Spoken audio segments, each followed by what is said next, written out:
muted. It is 6:42. Rihanna's face. On April the 3rd, 2025. And I'll do roll call first. Terry Warner, Here. Matthew McGovern, Here. Laura Sanchez Carr, Here. Mike Here. Sinclair. Here. Okay, please stand for the pledge. I pledge allegiance to the flag of the United States of America and to the republic for which it stands, one nation, under God, indivisible, with liberty and justice for all. And to the Texas pledge. Honor the Texas flag. I pledge allegiance to the Texas, one state, under God, one and indivisible. And please remain standing for these pledges. Dear gracious Heavenly Father, thank you, Lord. Thank you for the rain. Thank you for the leadership that is here tonight. And Lord God, we just thank you for your kindness and your discernment and your wisdom, Heavenly Father, that we may govern wisely. And as always, we do thank you for the gift of salvation. In Jesus' name, amen. Amen. Okay, we do have a public comment. Mary Beth Harper. You're the only one.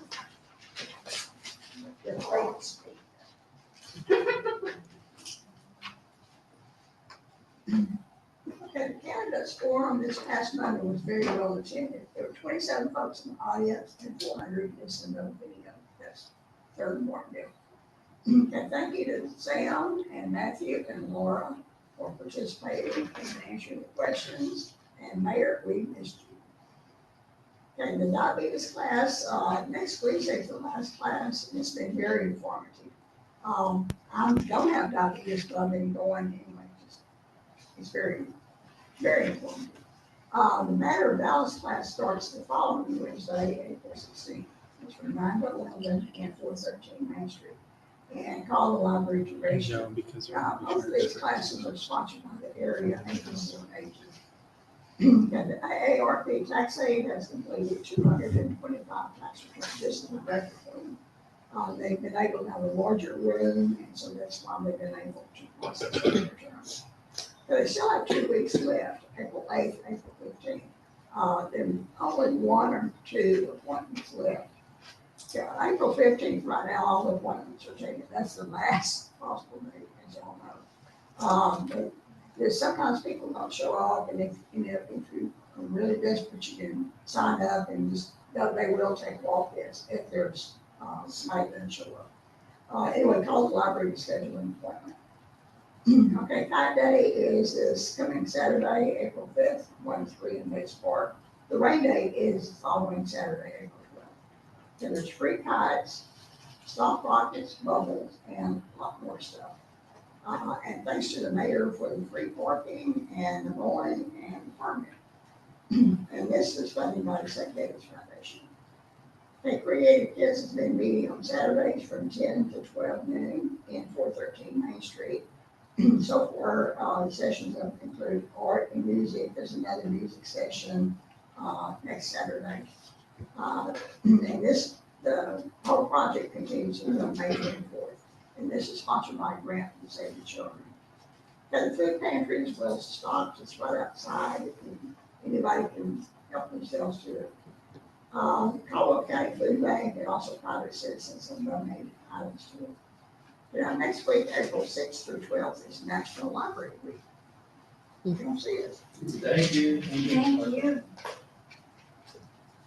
Okay, we'll move into reports. I have 3 proclamations tonight, and we do have 2 guests. We have Ashley from the Hayes County Women's Shelter, and I don't know your name, from CASA. Shelley Deaver.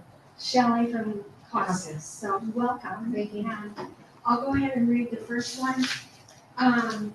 This one's about sexual assault awareness and prevention.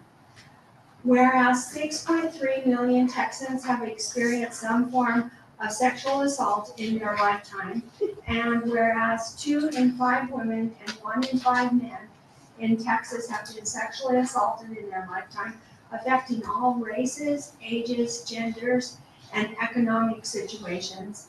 And whereas the Hayes Caldwell County Women's Center provided direct services to 667 adult victims of sexual assault in Hayes and Caldwell counties last year. And whereas the city of Martindale is intolerant of sexual violence in any form and recognizes that education and awareness may prevent sexual assault. And whereas efforts to reduce sexual assault can only be successful through citizen involvement, and the safety of the citizens of the city of Martindale depend upon our actions to end sexual assault. Therefore, I, Catherine Glaze, by virtue of the authority vested in me as mayor of the city of Martindale, Texas, do hereby proclaim April 2025 as Sexual Assault Awareness and Prevention Month. And then the second one is about child abuse prevention.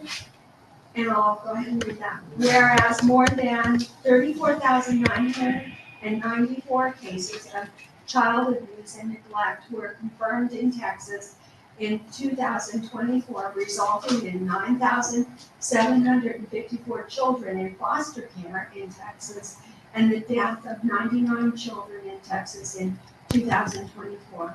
And whereas 82 children were confirmed victims of abuse in Caldwell County in 2024, and whereas child abuse prevention is a community responsibility and finding solutions depends on involvement among all people. Through the preservation of our many community organizations working daily to end child abuse, we continually serve children throughout the pandemic. Whereas locally representatives from Caldwell County District Attorney's Office, Hayes Caldwell Women's Center, and Roxanne's House, the Texas Department of Family and Protective Services, court-appointed special advocates, COSTA, Lockhart, Louis, and Martindale Police Departments, Caldwell County Sheriff's Office, Bluebirds Hope, and Christus Santa Rosa San Marcos have joined forces to provide preventative and supportive services to child victims and their families. Whereas every child in the city of Martindale deserves to be safe, nurtured, and supported in caring relationships. And therefore, I, Catherine Glaze, by virtue of the authority vested in me as mayor of the city of Martindale, Texas, do hereby proclaim the month of April 2025 as Child Abuse Prevention and Awareness.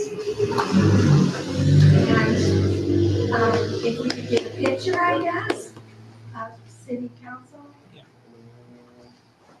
I'll take yours. I noticed. I got you. Because I don't know what I'm doing. Which one do you want? Yes. And this is You my want to go on this side? Yes. Awesome. yes. Let me go behind you. I'm also with the Hayes Caldwell Women's Center. Oh, okay. Let me see which color. We'll get it.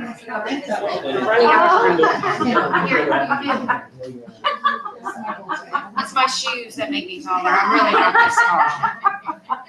All right. 3, 2, 1. I'll take one more, just the blinks. 3, 2, 1. And then I got nothing here. Picture. Yeah, no, it looks so nice. 3, 2, 1. 3, 2. All right. Thank Thank you so much. You're welcome. Yeah, so do I. Thank you for coming out. Our services specifically for Martindale. Oh, Sorry. wonderful. We've served over 50% in Caldwell County, but we're asking to spread the word. You know, we always need volunteers. Oh, definitely. Thank you. Thank you. Thanks. Thanks for your time. Oops, sorry. Okay, and then the last proclamation, I wrote this, Jared didn't write it, I did write this. So, okay, so this is about Carlton. Whereas the city of Martindale, Texas mourns the passing of Carlton Carl, a beloved resident and dedicated community member. And whereas Carlton Carl touched the lives of countless individuals and was an integral part of Martindale's politics and business. Whereas Carlton Carl made significant contributions to our community by purchasing and restoring dilapidated buildings, including one that had a missing roof. He is fondly remembered as the man who bought the town of Martindale with his home located behind City Hall. And whereas Carlton Carl's contributions extended beyond the building restoration, he played a pivotal role in the establishment of the Martindale Community Library, offering low rent to ensure its success.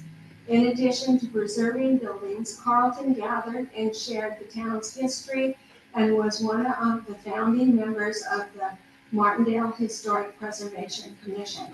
His efforts have left a lasting legacy that will continue to inspire future generations. And now therefore, be it resolved that the city of Martindale, Texas hereby proclaims the month of April as a month of remembrance for Carlton Carl, honoring his life, legacy, and the immeasurable contributions he made to our community. In witness whereof, I, Catherine Glaze, Mayor of the City of Martindale, Texas, have hereunto set my hand and caused the official seal of the city to be affixed this third day of April 2025. And I did contact Daniel Carl, who was unable to come. I just contacted him about noon today. And also Joe Pinelli, and he had a doctor's appointment in Austin at 4:30. So we will give them real nice proclamations next week.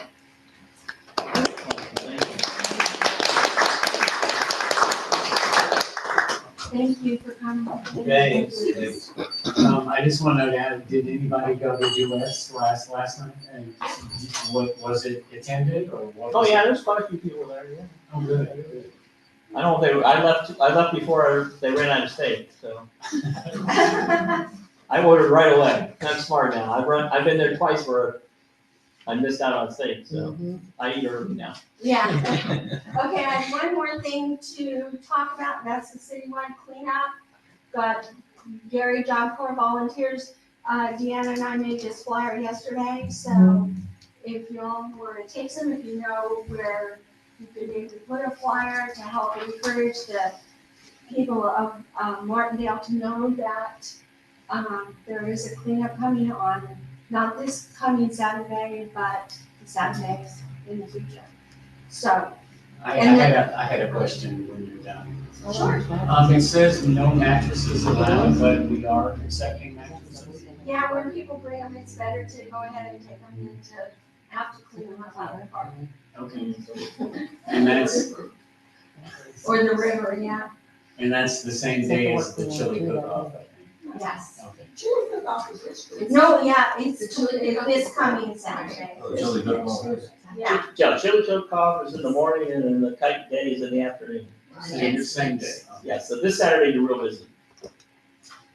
okay, and now we're gonna move on to 2.2. Jerry Conrado is here with Langford, and so she has a presentation for us. Can you move it to the other one that has the langfordplanning.com/martindale-RCP, not that one, but the other one? Is that one? It shouldn't be, no, that's not it. So you have to put in, that's what it came up with, Conveo? It shouldn't be Conveo, it should just be langfordplanning.com/martindale-RCP. See if that comes up. Oh, there it is. Like that? Yeah. So this is the comprehensive. Yes. Good evening, Mayor, council members, and friends of Martindale. I'm Jerry Conrado with Langford Community Management Services. There it is. And tonight I'm here to give you a quick update on the RCP process and introduce you to the new community engagement portal. have to tell you a little story before I give you the complete update. About 2 years ago, when the RCP program first was rolled out, it is a new program with GLO, new to Langford. We created a whole planning department from that period.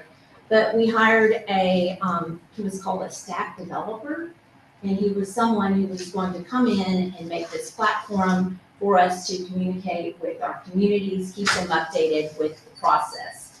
After about a year, we didn't get that platform. It turned into this massive project. He was a little overqualified, I think, for what we needed, but he didn't understand grants. He didn't understand rural communities, so it didn't quite roll out as we had hoped. But we spent a year on that. After that, we decided we're going to do ArcGIS, which is the mapping system that we are using for all of the map conversions. So we spent about 6 months. We have a GIS specialist who is needed and uses that program for the mapping, but tried to create this platform, and I was trying to feed them what I wanted, what the community needs to see and hear and know about. And it was overwhelming. ArcGIS, if any of you have ever used it or experienced it, it's just a massive program. And so late last year, January, I found a program and I built this thing myself. I said, you know what? These communities have to know what's going on. So tonight I want to introduce you to the planning platform. So this engagement tool is yours as the key stakeholders, first of all, and the city council and city staff to review what's going on at all times. You can look at it any time of the day or night. You can see where we are. We ask for your review and input, where typically that was given to you in a PDF file. Look at it, let us know what you think, give it back to us. We've just rolled it out. Martindale is number 2 in the list. Wimberley was number 1. So you are setting the standard. All of the communities are loving it. I think they're going to love it because, as I said, you can look at it any time and see where we are. So if you scroll down a little, it's very simple. You log in.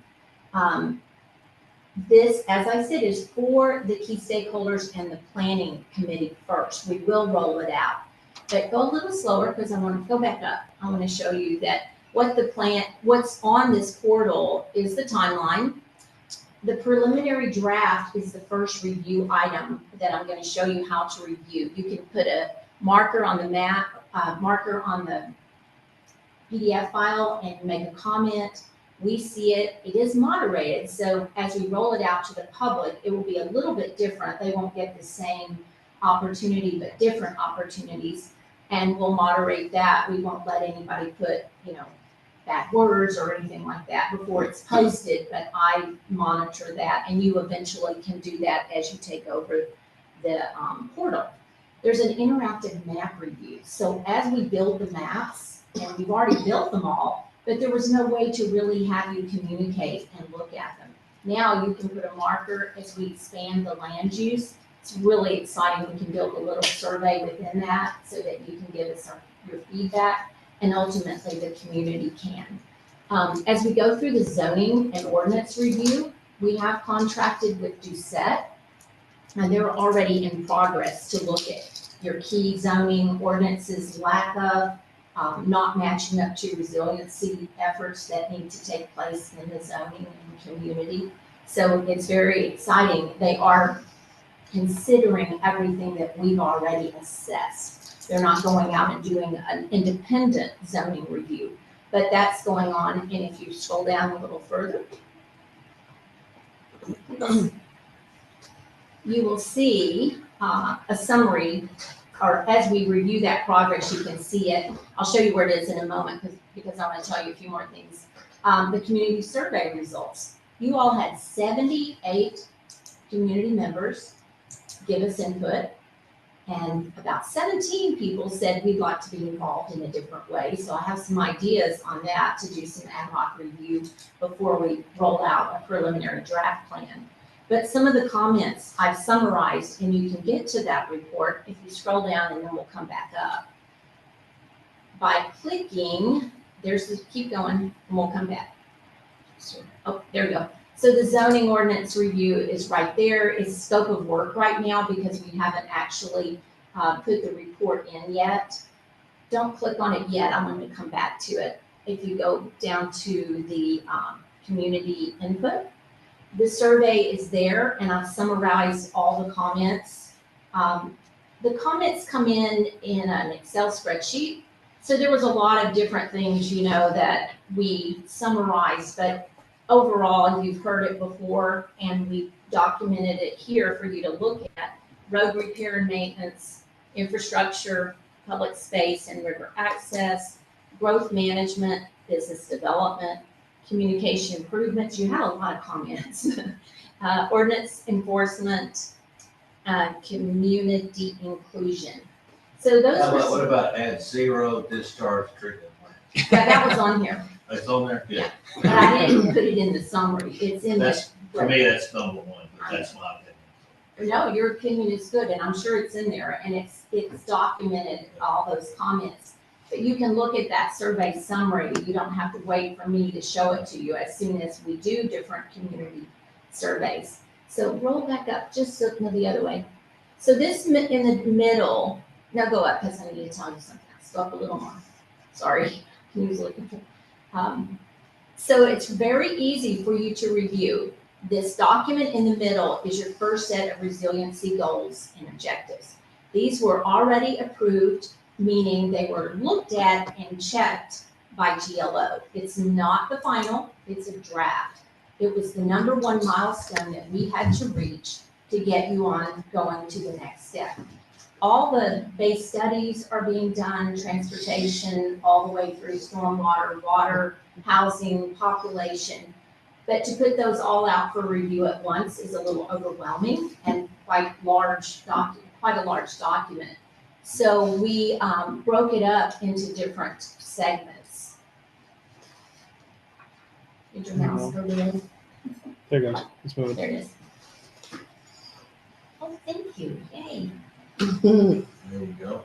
So I try to put information for common questions that we have run across, like what exactly is in the comp plan? What should I be looking at as I review?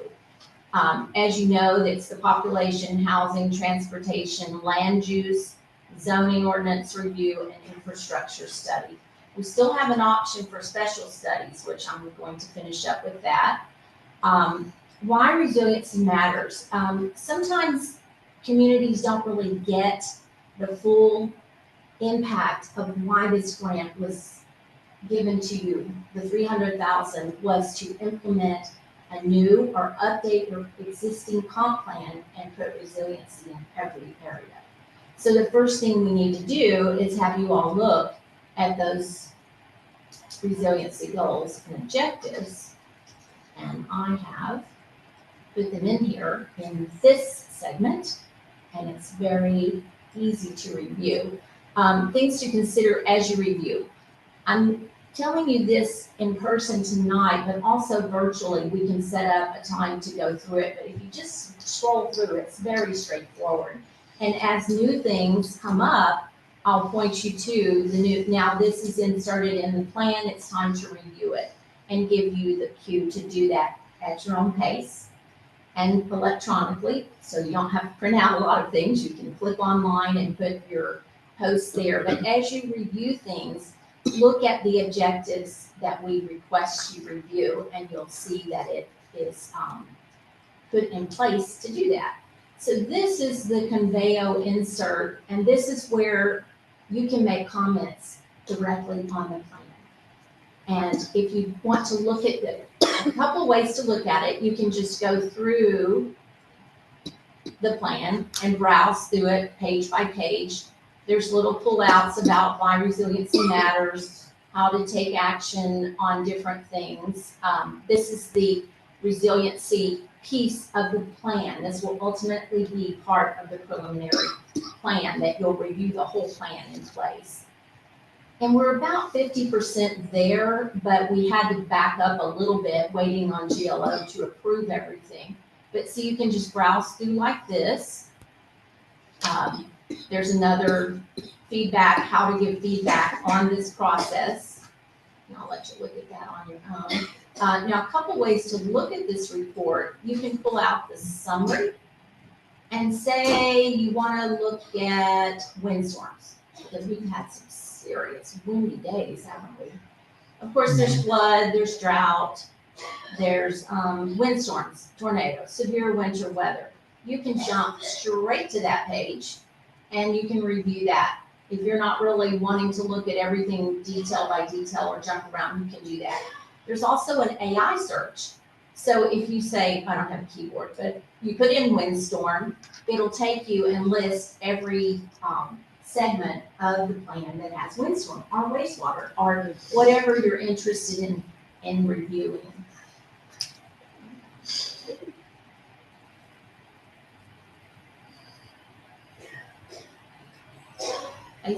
So it's a little AI window. Isn't that cool? So it takes you to the windstorm section. So that helps to get through the review process, which we need your input, it's your community, it's your plan. We're working diligently behind the scenes to try to make sure everything's in place for you to review. So I broke it into a couple of different steps. First of all, the resiliency, then the base studies, then we'll start reviewing preliminary plan segments, and then the full preliminary plan. And we can put it all inside this, this portal. So back to, this is a little fun piece. This is the National Risk Index, and if you click to it, it'll break out, and I hope I can get back. Sometimes I get lost in my own stuff. You've never done that before. So the National Risk Index, this is where we'll break out items that may be of interest to see how the community rates. Any news articles, we heard there's a pipeline coming up, a new water pipeline. So we will keep you updated with news updates as things come up. So it's really useful to make sure that we keep you updated and give you some of the tools we're using so that you can see where things come from. Okay, I'll come back to the charm results in just a moment, but this is the interactive map. So the land use map, you know the importance, it's really the centerpiece of the comp plan. So what we've done is integrated the GIS mapping. It's got the city limits. This is a very basic, because as I said, I don't want to overwhelm everyone with all kinds of plats and colors and things like that at this point. But what the exercise is just to add a marker. So say you know something's happening at an intersection or somewhere in town, you can put a marker there and you can put a comment. It can be public or anonymous. For the key stakeholders, they're all public. As we get into the community-wide, we could switch that to anonymous so everybody could have input. And very closely managed and monitored, not just wide open, but some specifics, not to say that, do you want a land use map? It's comments on that, what we've come up with. So it's a way to monitor that. And when the comment is made, it marks the map and it'll have markers. You can have as many markers as you want, but we can summarize it and print out a report. So it helps us to communicate and see what everybody's thinking. And as we develop the land use, some communities are a little more developed already, and we will list agriculture, downtown, residential, the different segments, and break it out as we get that more firmed up. This is a fun little exercise. I put it in to show you the capabilities, and there are so many more. This is share your vision, thinking about how you want, what you really love about Martindale, what needs a little bit of attention, or maybe your vision, and to see what comments you have. And when you make the comment, it comes out as a little sticky note. So I did that one. So, and again, you'll see it goes through moderation. It always goes through me at this point, but I'll always be communicating with you all if there's something that's a little bit sensitive or we need to talk about. But it posts them, and the more it just can post and post and post.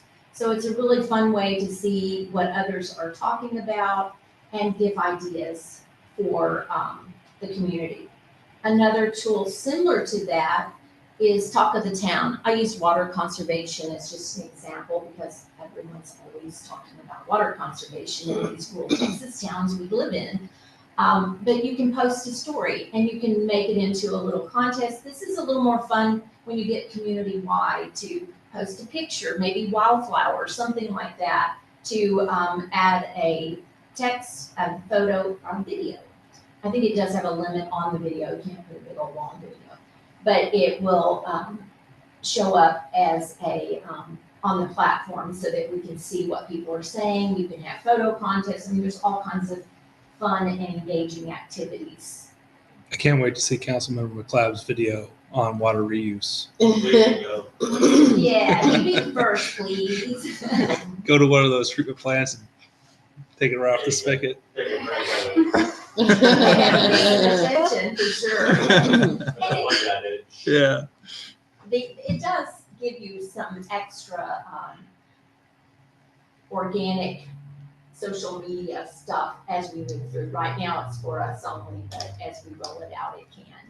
I did include the charm workshop results because that was such an important thing that they have now, asked us to be part of others to promote that for other communities. And it's reviewed just like an assessment of a plan.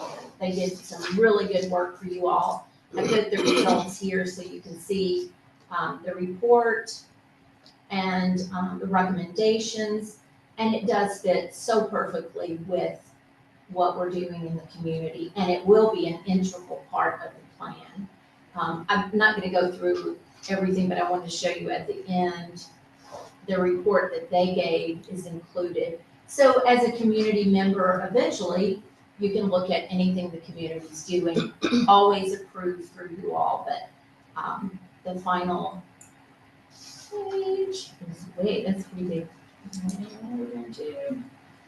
And I can revise this if we need to. It's just putting it there to make sure people know about it and you all can see it. There it is. So the report was very much and will be very much part of the comprehensive plan. So that just gives you a little insight to what the portal looks like. So, Were we gonna, the charm workshop, we were gonna go back to that. you want to go back to it? Oh, that was it. Oh, okay. So I gave the report they did initially, I gave the more comprehensive report, and then I put the results at the end. It may be a little too much, we may just want to do the report and how that integrates into the comp plan. But again, I wanted to show you all the capabilities of what we can post and how it works. I'd lean towards leaving it all in. If someone wants to read, what I might be able to do is put some of those tags in it so that if they want to read more about infrastructure, Yeah. they That'd can be pop good, down to that. Was there anything in the survey that surprised you? I can let you have it. I made you all a copy with the summary of the comments on that. You can also see them on here, but I made about 10 copies this evening for you to keep and look through. It was very interesting. A lot of the things we hear over and over, but some of the more uncommon things were, I don't know, you'll have to look at it and see, because it may be common to you and not common to me, so take a look at it. I also brought you a list, and I can email this to you, of the people who said they wanted to be part in some way. They left their name, address, phone number, and email. So what I thought with this type of volunteer, we might, when we get the preliminary plan, is give them a page to go and look at and comment and give them like an ad hoc preliminary review committee job or something like that. Yeah, so comments? Yes, so you set it up real nice, easy to click it. Well, I mean, once you get the process down and it's available to us, and then you said you're gonna expand the scope and let the public add to it. Not right away. Once the key stakeholders get to the preliminary plan review, so probably about 3, maybe 4 or 5 months, we'll be able to release it to the community. Now, we've already released the survey to the community. So they've given us a lot of input. when we get to the next phase and going forward, I mean, you could use this after the grant closes for the community to keep the comp plan, the mapping, things like that available to everyone to look at. And so then how long do you plan to have the plan, this open to the public, and then the comment will be a certain amount of time, and then that's when you'll, manufacture the comprehensive plan based on the comments? So you say maybe 8-9 months, a year from now, or? We have 30 months. They did extend it. We're not going to take that long. We're a little over right at a year and 4 or 5 months right now. And so we hope within the next 3 to 6 months, we've got the plan laid out, but we need to break it up into reviewable parts. But milestone number 2 with GLO is to have the plan at 65%. So once you all get that approved, you're like, everything looks good, everything's accurate, we agree, then the public can review it, and it will be complete plan, not segments like we have it here to review. So are you gonna, go ahead. Yeah, one last one. For people that may like me or may be older and not very computer savvy, how many public meetings will you plan to have the public comment, speak to the public, to add those comments to this, or to give the information to the public? We have 2 more required. So once that milestone number 2, we've already done 1, we did the first one to introduce. The charm workshop, or? No, it was last year, the Yeah. RCP rollout. Oh, yes. And then GLO. The other meetings we have been just key stakeholder meetings or open forum for us just to talk about the plan. Because we didn't have a portal, so now we have a portal. But throughout this process, number 2 milestone is a public meeting to review the preliminary plan draft that you all have already approved and looked at. So we're hoping within 6, no later than 6 months to have that rolled out for number 2. The third and final public meeting has to be approval and adoption. So that's another place we could use this ad hoc volunteers along with. So it is the public reviewing it, and open it a couple of weeks before the final approval. And just about the zoning, I mean, I know we've had updated flood maps. We had one in 2017, one in 2020.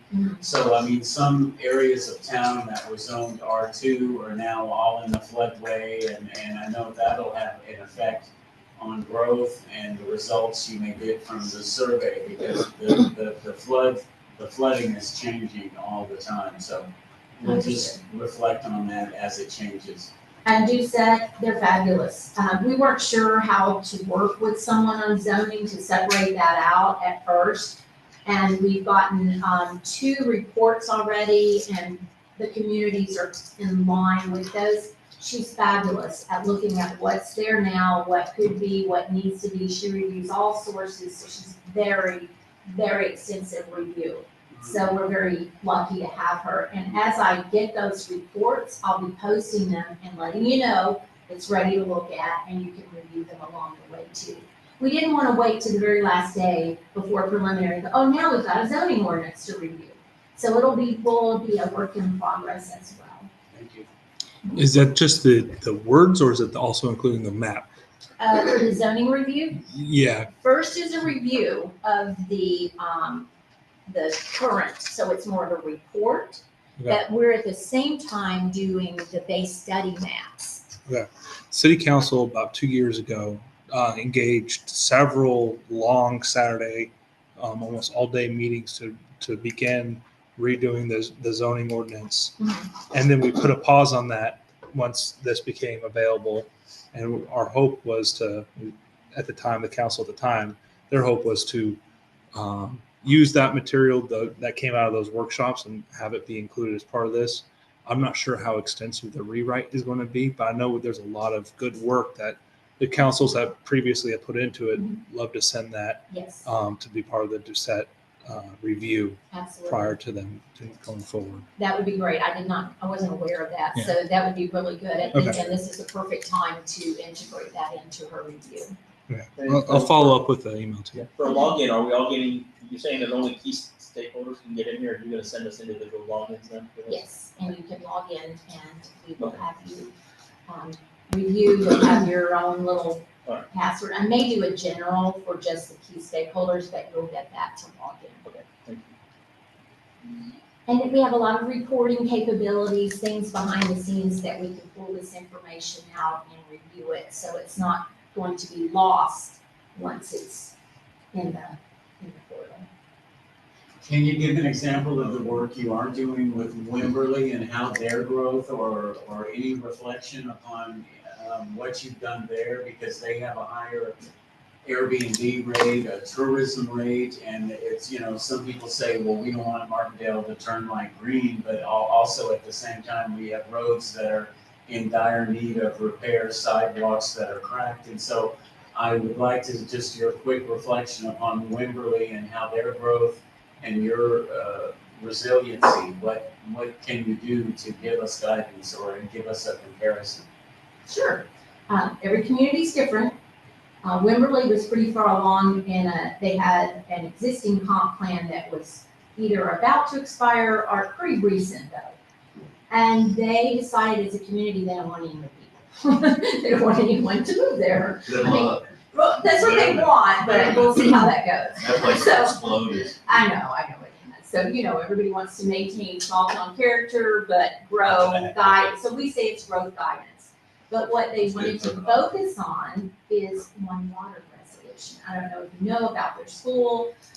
Their goal is to make everyone in the community, one water type, either awareness or more conservation focused. So again, that is what they chose as their special study. So they want to just do basic updates to their comp plan and spend most of their energy on one water resolution conservation with the river, the Blue Hole, tourism managed, again, guidance. So that's what we're doing with them.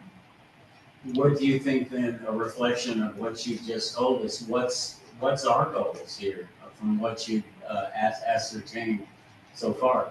Well, I think to get the comp plan in place is your first goal, because really the comp plan is the base of everything. That's, all your existing infrastructure, conditions, water pipes to storm water drain, that's Dennis and Tim are doing all the documentation. Wimberley already had a lot of that in place, and they already had a big transportation master plan done, so we took all those plans into account. With Martindale, I think having a good solid plan base and then looking at additional study opportunities, which we recommend leaving white space to do that. Some communities want to do it right off the bat, they already know what they have. As we look at the next few steps, we'll identify, is it truly transportation and road condition? I mean, several of the comments were, stop everything else and fix the roads. Others were, there were different comments. So I think as we narrow it down just a little bit more, we'll be able to expose that vision that you all agree with and see where we can make the first, it's honestly more like prioritizing the things that need to be done. Can we rank priorities like during this process? Like what are our top 5 issues for the city? I haven't ranked them, but I did give you a copy of what the issues and concerns are. Infrastructure, transportation, those were at the top of the list. The flooding, the stormwater, that Charm did such a great job of helping you all study that. And let's see what else for priorities. I did summarize and prioritize them based on the comments. This is not, well, you all may have taken the survey as well, but road repair and maintenance was number 1. Infrastructure development was number 2, which that went beyond just roads. Residents mentioned the need for sidewalks, walking, hiking, biking trails, and improved utility services. Public spaces and river access was number 3. Improving parks, adding public restrooms, things like that. And, I've mentioned this before, but as we go through this, when the park grant opens, we need to be preparing for those kinds of things. So looking at other Is the opportunities. zero discharge treatment plant on that list? You didn't do it enough times, Mike. You should have done that survey like 20 times. And then it would have been higher rates. You don't have one number. It's not on. You couldn't hit, it's not on, could you Did you put, say it was 79 people responded? 78. could you please put that on? Yes. Thank you. I'm not gonna forget about you. I promise. Growth management, residents expressed concerns about population growth and development in surrounding areas, wanting to maintain Martindale's small town character while still allowing for appropriate development. Believe me, we hear this all the way to the coast, every town we work with. They want to guide the growth. If someone comes to them, it may be not here, but how about here? And not right now, but how about later? So being able to be aware of that is part of that foundational plan. Business development, some residents suggest attracting small businesses, particularly along Highway 80, with specific mentions of grocery stores and other daily new businesses. Number 6, communication improvements. Residents want better communication methods for community events, and preference for utility bill inserts and email notifications was mentioned several times. They'll love this when we get this all rolling. They can see everything. Ordinance enforcement, there are concerns about lack of enforcement of existing ordinances regarding condemned homes, junk cars, and short-term rentals and not paying taxes. Community inclusion, some residents outside the city limits, like those in Bella Vista subdivision, want to be included in the community decisions and receive. Won't they come into our city limits? Okay. They have no voice, in my opinion, once they pay taxes, that's my personal opinion. You can put it on a sticky note. Yeah, I'll approve it if it's. I mean, people do that all the time, and it's kind of irritating to me. They come in, they want this, they pay 0 taxes. And, I've been trying to encourage neighborhoods to come in. We're getting closer. But, as I said many times, if you really want to be part of the community, you come into the city limits. And then you can be part of the community. No, I hear I you. mean, ETJ, I don't want to sound like a real jerk, but they're not my priority, or it's me as a council person. I mean, our citizens are number one. They pay the taxes. We're trying to do the best we can, and what we do benefits ETJ. Yeah, it's every community. I know. Different. And then the state comes in, they're trying to take it away from us, and the state's the feelings, they're a problem, but I'm getting that problem. I know. Like I always say, I ordered magic wands. Yeah, They exactly. haven't come in yet. Last comment, many residents emphasize that infrastructure improvements, especially roads, should come before aesthetic or want-based improvements. We know about that. So, again, educating them and leading them through with a survey to inform is another great way, once we get the base developed, to get input, but not do you want to, here's what we're doing, what do you think about it in different ways. Talking about special studies, that little extra chapter that we can add, do you all have any ideas at this point of something you would like to expand on? Or? Transportation study, Okay. especially a transportation master plan. So we're about to get inundated with thousands of homes outside our ETJ, Mhm. or if they're in our ETJ, they're soon to leave the ETJ. And if all those get built, Highway 80 is going to be a mess. It's already getting traffic, and we have 1,000 people who live in this town. It backs up pretty far. So It backs up pretty similar. if the transportation plan helps guide the requirements of the subdivision process with those and trying to get compliance, as long as they're within our ETJ. So more traffic going up and out of Highway 80 using some of the county investments and things. No, that's a could be good point. beneficial. But that's not all. I'm sure there are plenty others. Oh, you got some more ideas? No. Okay. That's That's only one that's- for now. that's the big one that. I have one. One quick comment though, on the transportation study. So, GLO will allow for a study. It can be a pretty in-depth study, but they won't do master plans. So, because there's just not enough budget in this package. But to do a special study on transportation that would show what it would cost and look for other grant funding to do the master transportation. I mean, it's not more like trying to put in a light rail system or a bus network in town. It's really making Wait, a why? thoroughfare plan. Why not? We could. A light rail park. That would be Wouldn't it awesome. be fun to take a light rail down like to Hobson and back? I'd use Right up the road here. Yeah. I'd use it. Maybe a thoroughfare plan is a better way to frame that. No, we can even be a school bus. Right? There you One of go, those. How about a One of trail those. from downtown to phase one park, which we tried? Ooh, to get with the one that's going from San Antonio to Austin. Yes. So They did parks that. and That's trails. that's a good one. I tried that, but failed. The trail from San Antonio to Austin, Mhm. I proposed a trail to connect our park to San Marcos's park. That's another one. And then this other trail that, Laura and I came up with is coming from the apartments to the post office all the way down to phase one. So parks and trails, that's always a good addition. There'll be some of it. We've already started, we've already applied for the grant, didn't happen. We have documentation for that. And, As I harass everybody, I harass the officials in the state of Texas because they all say it's coming. We got everybody coming, we got Oracle, we this, them, but we got Dell coming. Oh, I know, I Where know. they, I said, where are they gonna come when it's 100 degrees? They're coming here, to our river. I mean, and the state's not supporting us at all, so it's up to the city with grants with you guys to enhance our parks. I'll say it again, zero discharges. So some collaboration efforts might be a study that would benefit. Lauren, any comments? If that's okay, you already answered my question. Okay, what was it though? It was, to find out about doing a parks master plan, but you said master plan is not correct. Because that would help the Texas Parks and Wildlife grants, because to get to the next level, we need a parks master That we can do it.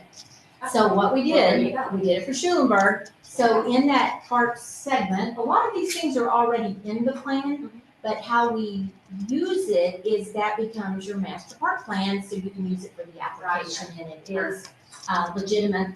Great. piece. Same with the transport, those Yeah. thoroughfare, Yeah. things like that. Yeah. We develop it as part of the plan, but it's leverage for any grant and funding that we're talking. Thank you. I'll be a broken record if I get sick of me, but the town, this is not Schulenburg. Are we voting? Go ahead, this is not Schulenburg. We're very, We gotta I've said suck this it. many times, Discussion. we're very special. We're 10 miles from the headwaters, we have some beautiful riverfront. You do. My personal opinion, I don't speak for the rest of the council, they all agree with me, but I think the focus is on our parks, and they will all, at that point, because they're all gonna come here. Because all these developments from Lockhart, all the way, they're all gonna come, we're gonna get huge and inundated with people for parks, and we tried multiple times. We've been somewhat successful, but we need more and more land. I just get, and all I hear from the state, it costs too much money, we can't do it. That's why we need you guys to help us get these grants. We'll help you as much as we can, Yeah. and growth guidance and development is part of that whole structure of what you're talking about. And again, no magic wands, no huge promises, but we know what as you all know, Judy Langford, she knows everything about how to move and maneuver these programs, so, for grant funding. So we will be right on it if we see anything, and as we put everything in place, we can see better foundation to attract new parks, new trails, transportation developments, where they're gonna go and how you're going to either support them or exclude them in a nice way, not to say exclude, but to segment what you're doing. But a plan is much easier to win over, communicate, have all those things to fall in place will be very beneficial for you. I hope so. I think we're up against unsurmountable odds of the growth of the area. It's kind of depressing to me because the amount of growth in the state, again, is pretty useless, in my opinion. I'm hammering them up there. We don't have the money, county doesn't have the money. And I keep saying, you're getting all these jobs, you're getting all these companies to come here, but you're not helping the judge actually said, you're not helping these small towns with infrastructure, roads, parks. Oh, we got all these jobs coming, but where are these people gonna, it's monumental. First time ever, and I only share Schulenburg, Wimberley as examples. I'm not comparing you. I know you're different. But Georgetown where I live, turned down a new development for the first time ever. Because there's not enough water and supply. It just, you can't keep Avenue building. Avenue Rockville. So guiding that growth is another piece of it. Instead of trying to force it or fight it, let's embrace what you have. Figure out a way to communicate how to make it happen to others coming to the area or knocking on your door. Because the right person knocks on your door, everything changes, so. Yeah, we have sort of a unique thing with some of the parklands down here. I mean, they're zoned R1. I mean, they're not commercially zoned because we don't want commercial businesses to come in, such as, say, a tubing business or a snow cone business or whatever. But you have probably acquired a list of all the properties that the city of Martindale has acquired Yes. in FEMA buyout properties. And so you would have to sort of analyze those properties with the FEMA restrictions such, because we still haven't been able to fully even figure that out, what it means for recreational use or whatever. So make sure that when we develop this plan for our parks and develop the infrastructure, that we know together prior, so we can relate that to other people that we want information from about the restrictions that are placed on FEMA buyout properties. Absolutely. And I think that's been overlooked many, many months now. So I think that's an important key to the development of our comprehensive plan and our master plan.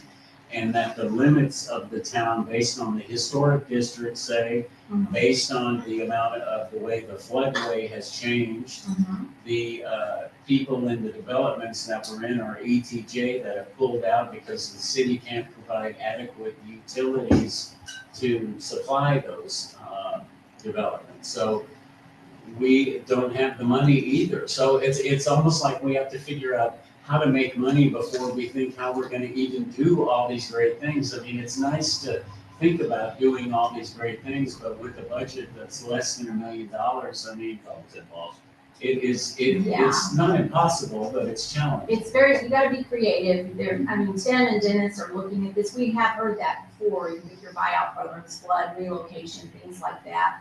They are considering that. They have on the GIS layers, I don't know personally what they did, but they have you can click on it and it'll show where the flood area is, and then they recommend like parks, trails, dog parks, Well, we've things been like talking that. about that for years, but the one thing Wimberley did, which is excellent, a regional plan, that's the ultimate, I think. What they did in Wimberley would be perfect for this town. Well, we But that did. was a combination of the county, Texas Parks and Wildlife, and the city of Wimberley. And that's a great, great facility they have. Yes, and that's one of the benefits of working with Charm, because it was Caldwell County that was working closely with you. So we're Yeah, trying but to. Caldwell County says they got no money for it, see. They don't know what they have. They need someone to help them I always hear that we understand. don't have any money. I used to get, we don't have the money, we don't have the money. Meanwhile, as Garrett said, we're gonna get out of here, we're gonna get out of your ETJ, we're gonna leave your ETJ, because we, so we can't control that. So we're in a very difficult situation here.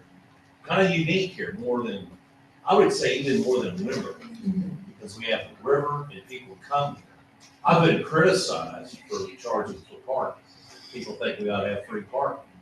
Well, we don't, we gotta have paid parking to keep the grass mowed, so we're very limited.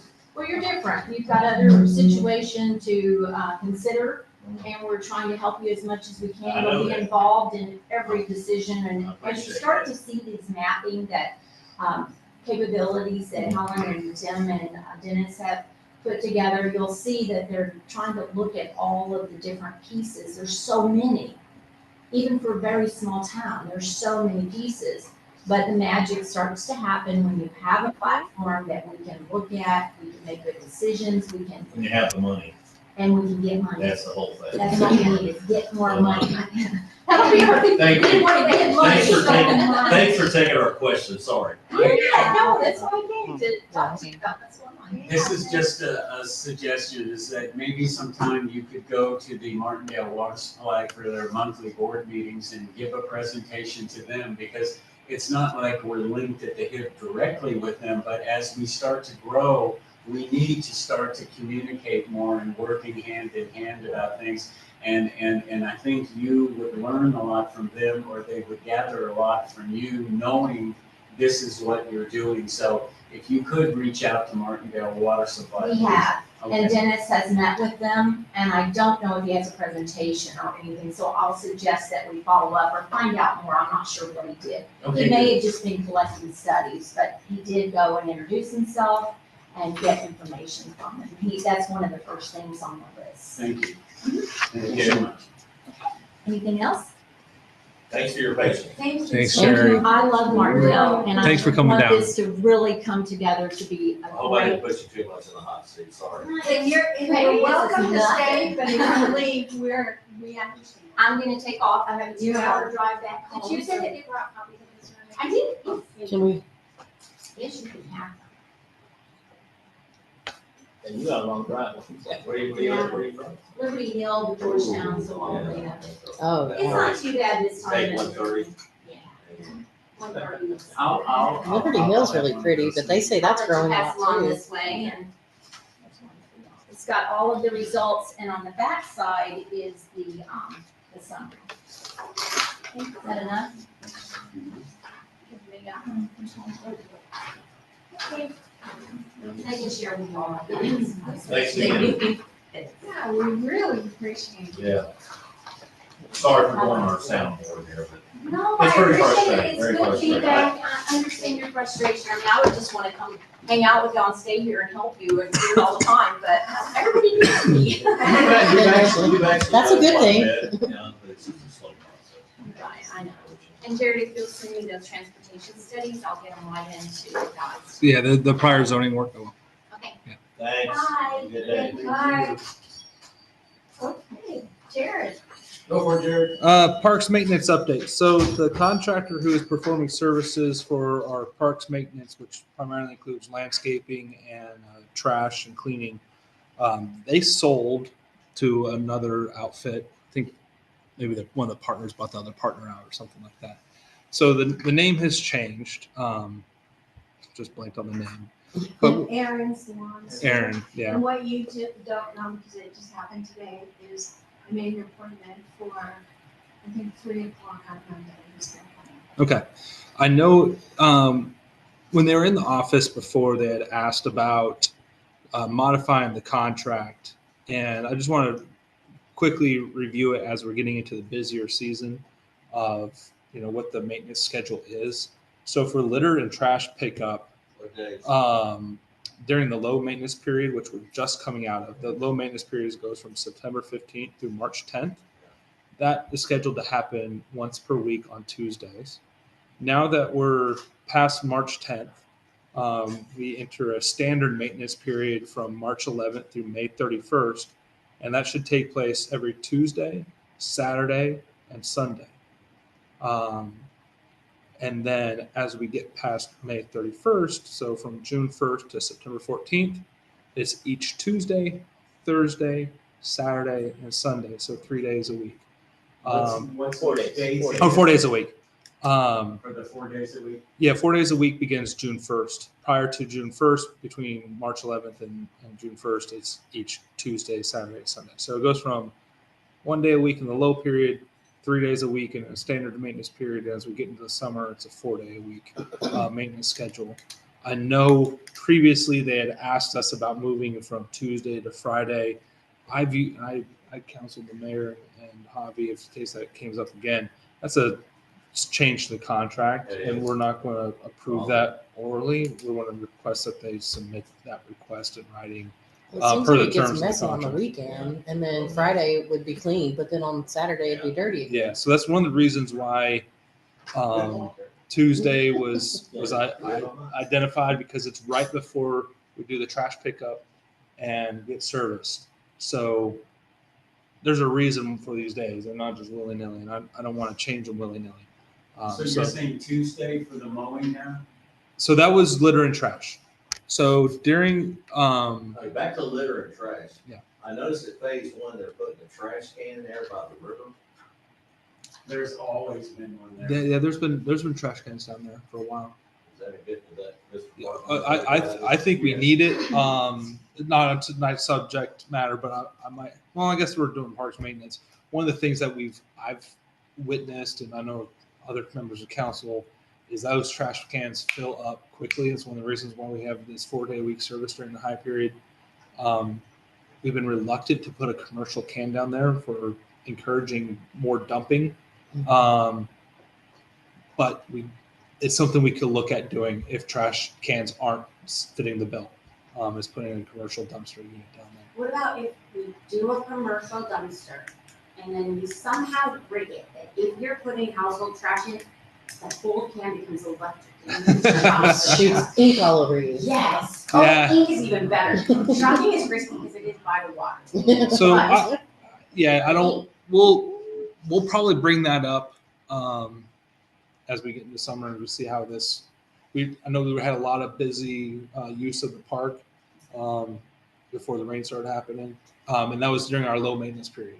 So now as with the maintenance period start picking up, hopefully those things don't happen or not happening as frequently. But if we get to a point where even during the high maintenance period we're still overflowing with trash, we'll make sure to come. Or if you members of council notice it, because you might be down there more often than I am, let's talk about it and bring up that issue of commercial cans again and see if that's something. So when you say commercial cans, you mean like the size that we have at our house? Or do you mean No, like dumpster? like big dumpster with Because if it's either with a sliding door on the side or a plastic lid on top. Because if a dumpster can be locked, like if you want to lock it at night when the park is closed so that people don't drive up and dump, Like because that's what they restaurants do at the convenience store, because they were dumping trash in there all the time. Yeah. And they started putting a We did lock put on it. dumpster down there in May, June, July, and August.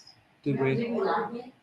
We didn't want, You know, speaking Did we of, have a lot of trouble with it? no, we didn't. Because maybe nobody knew that it Okay, was there, I I guess. forgot about that thing. kind of off the subject, but speaking of that, we really need to have the butter sticks with the chain across it and lock it at dark.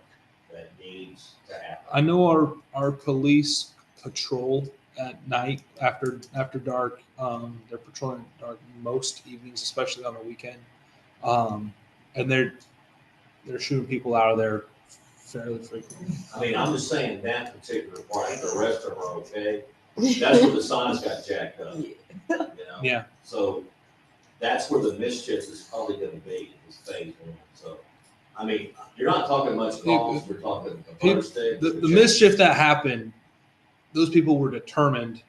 I don't know if the chain's going to stop someone that determined. They're not gonna jack those signs up. Yeah, not anymore. The gauntlet has been thrown. But oh no. They're gonna need a little period to regroup now. What are we gonna do They're now? gonna need a load, they're gonna need something.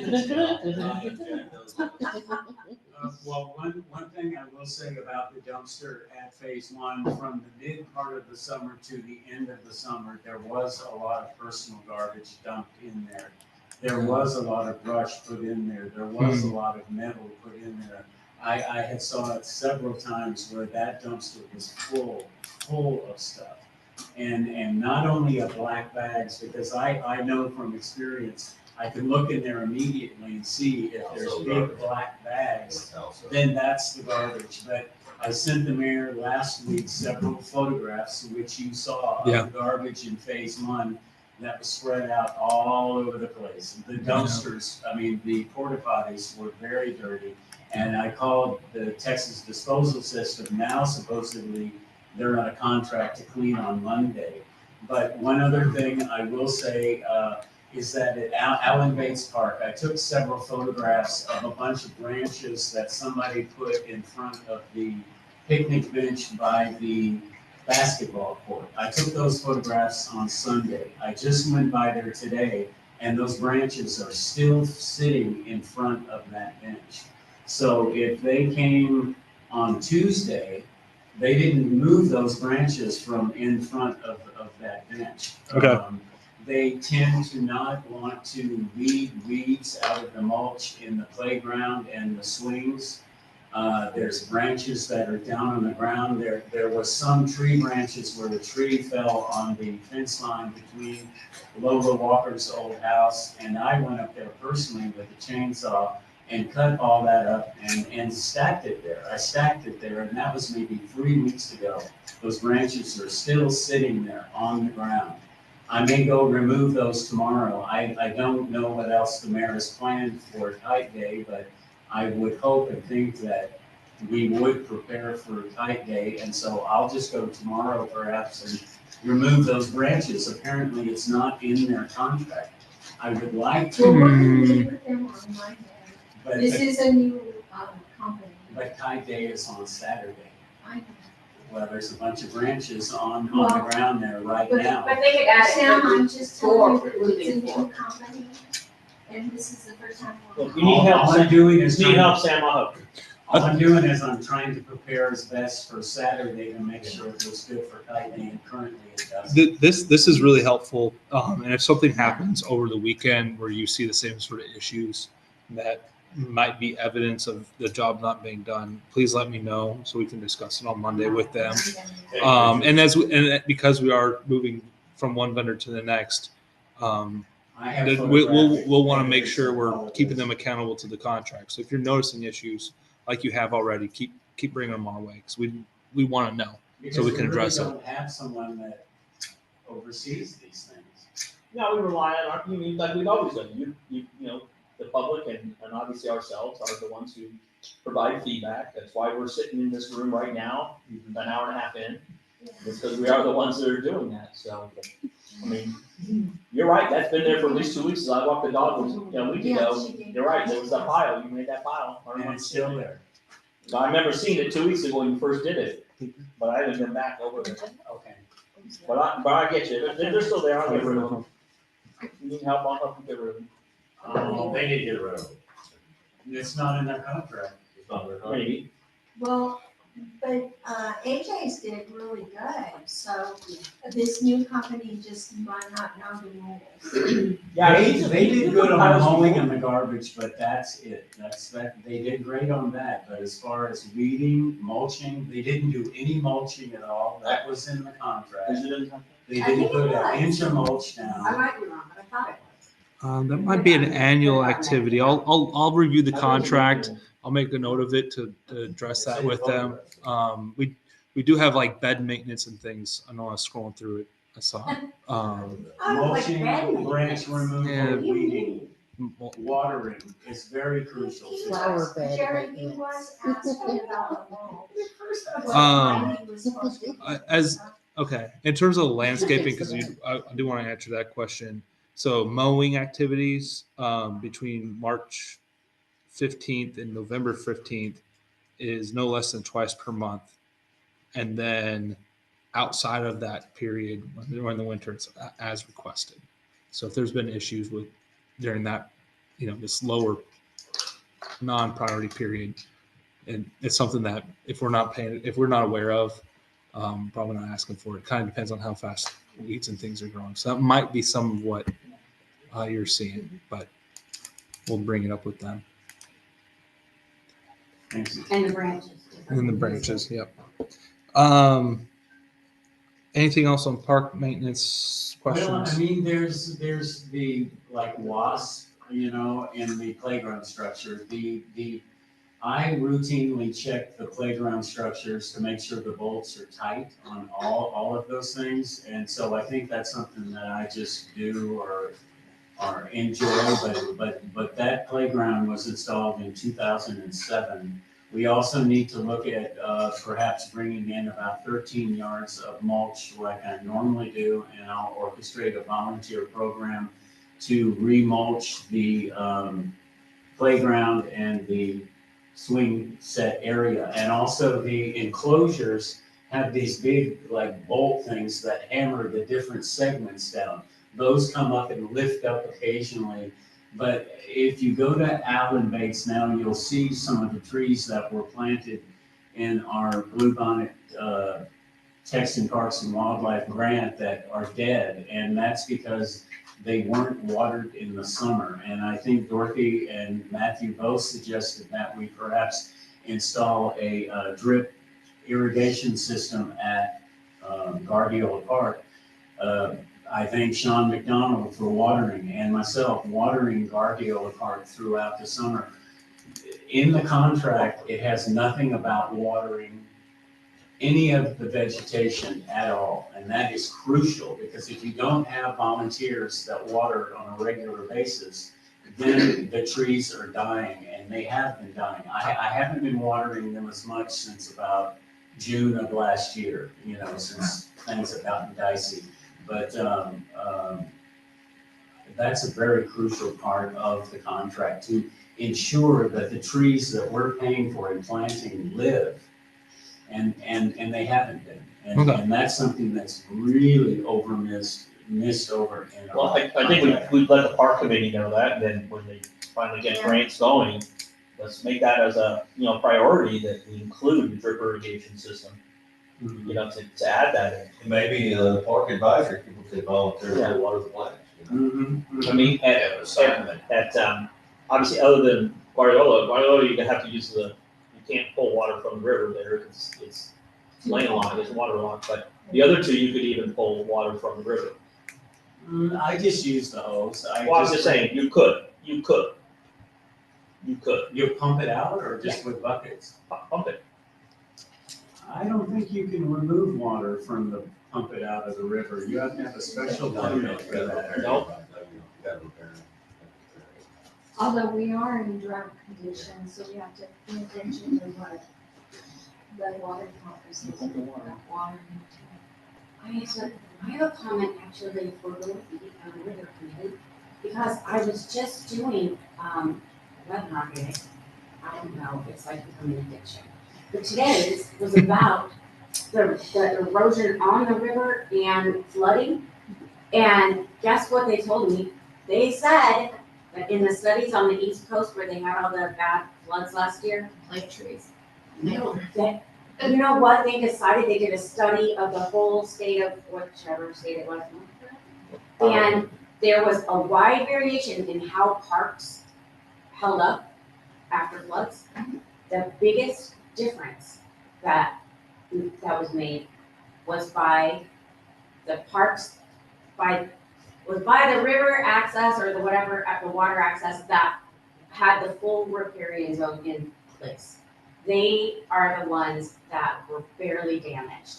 The closer you had concrete walkways, whatever things, the more displaced you made the riparian zone, the worse those places fare. So I just wanted to compliment y'all, because you have been doing such a good job at bringing people's attention to riparian zones. Otherwise, the word would just have flown over my shoulders. So thank you for looking out for us and our parks. Moving on to grants. So the wastewater treatment plant grant and Crockett Lift Station, that's progressed pretty fast up until about a week or two ago. Ran into the need, I think we talked about it during the Pete's report regarding some sort of valve addition that's needed out there. My position at the time was, we're not paying for it, the grant should pay for that, and stuck pretty hard to it, and lo and behold, they were able to determine that contingency, built in can cover that cost.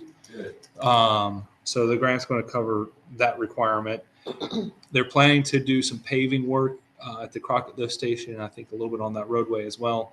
They're trying to get that scheduled. Right now, it doesn't look like it's going to happen until after April 7th, given some of the rain. So that will be coming up in the next week and a half, maybe next week. Then that's about it there. I know the rain put a pause on some of what they're doing. Northwest River Road, I know on tonight's agenda, we had a planned executive session that we won't entertain, but I'll just state in terms of status, the city continues to engage on easement acquisition. And as it relates to the topic, the pending litigation, our city attorney has been in contact with the opposing counsel's attorney, and they've been having conversations. So I think that's gone well. But anything more than that, I'll let him. Any success? Too early to tell. I don't know. I'm not up to the details, and that's something for Kent to provide comment on. Could you just review me briefly in maybe a few sentences with easements and purchases of property? The city offers them a certain amount of money, and then they refuse, and then you offer a second time, and then it goes into eminent domain, or what's the process? Are they offered monetary amounts once or twice, or? I don't know Actually, that it's procedure been to that about extent. The last time, the first time they were offered was about 9 months ago, and then we've been on and on with them working since then. And now we've really set it up and trying to do all corners. Okay. But Harrison's just closed it in. Oh, did they? He signed. Oh, excellent. Well, that's good. So Good. we're moving forward. Good. Moving forward. Yeah, I'm not sure at what point it goes to an eminent domain thing. I know the city's retained an attorney for that, and as we get to that point, obviously council is going to be briefed on those activities. Is there still a temporary construction easement that they were trying to acquire to like have the equipment on the Harrison's property? I think some of the nature of that has changed. I think there's still an easement there. I don't know if it's to the extent that it was initially envisioned. I hate to even ask this, what about the water company? Any news? I guess we can't talk about that. So on the water company issue, it was going to be looked at trying to use the 2 grant projects to cover all the needs. Budgets were submitted, I think about 6 weeks ago, maybe 4 weeks ago. And I haven't heard anything back yet. Really waiting. We had the contract, we had the grant kickoff just a few weeks ago, a few months ago on that. And I think as that progresses, we'll also see how that ties into where we're at on the Northwest Rail project. Right now, we're still hoping to manage both grants to address the water supply line issue. Replacing water. We're still working on that. Is the water company communicating with us? You? I have not reached out to them. They have not reached out to us That surprised me. until we have really a substantive update that's a firm known. It'd really be, I don't know, until we can say definitively, yep, the city's got it, or they say to us, yep, we got it. There's So really the nothing water to do company- until the engineers The water company figure it out. is not communicating all over the city at this point. Not on that issue. Since our fiasco a while back. Let's Yeah, let's no, not no bring issue. this Oh, I'll up. bring it up every Please. time. No. Uh, Here, so you're wasting your breath. It's not You're going after an audience that's And we're not present. starting to get off track. I'm off track, sorry, Mayor. All right. The on the other project that was planned for the Culver Bridge, kind of near Indian Court. I don't know, Mayor, if we made any progress on the right to enter to do some final surveying, but that's one of the. We need the right of entry forms to be signed to complete the surveying. We've got most of that done.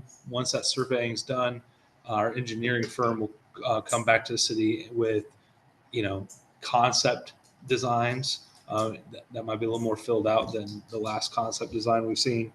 And then I think that's the Indian Court one's really only one that was really holding us back. Right. I think that's, and then we had the update on the Resilient Communities Program tonight. So those are our existing grants. Any other questions? What happened with the bridge? There's a bridge somewhere. Yeah. Something. It's down by River Bend and the Indian Court. That it's like a bridge. It functions like a bridge because it kind of goes over a ravine, but I don't know. It's not a bridge. It's something like just a mass of concrete that has a road on top with a culvert underneath. That's only about a lane, maybe a lane and a half wide. That's the that's the other project where we need to get the right of entry forms to complete the survey. So where is that money? What So project that is was, part of? so that is all based out of this similar hazard mitigation. How it funneled though, instead of being direct through GLO, was through CAPCOG. And CAPCOG got Oh, a that's bucket of right. money I and knew then it was given out proportionally to Right, the right, different right, entities. right. That was the bonus money? Yes. Kind of like The that. 2 million bonus. Right, right. Yeah. Okay. So that's CAPCOG doing that, right? Yeah, it's part of the hazard mitigation method of distribution, if you're trying to look it up. Not. Yeah. is a hazard.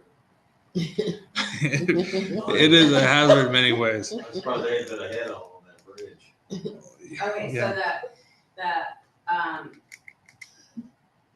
the GLO, whatever, community, something is doing the two that are around the bend, the round by the shoe tree, and the Quail Run.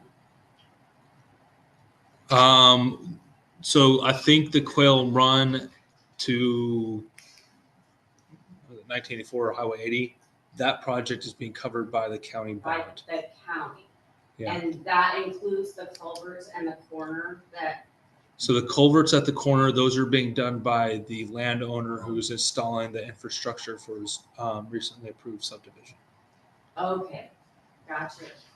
Yeah. So yeah, the road closures that have been happening, that's the developer doing the construction work to increase the size of the culverts based off of their development activities. Gotcha. And they're also doing sewer taps and water lines. Yes. Oh, those ones where you saw the pictures of? Development Yeah, for the houses. They're And doing then they'll Oh. sell lots. I will tell you, they put in 2 sewer line taps on Quail, and they have, the fill-in is not, I'm gonna tell you, I'm gonna be a little of a butthead about this, because we already know that every other fill that's been done has been They were not done supposed right. to bore under the road. They did not bore under the road to get to the sewer I line. have. I written- know, and I'm telling you, there's 2 of them, and they're 3 feet wide.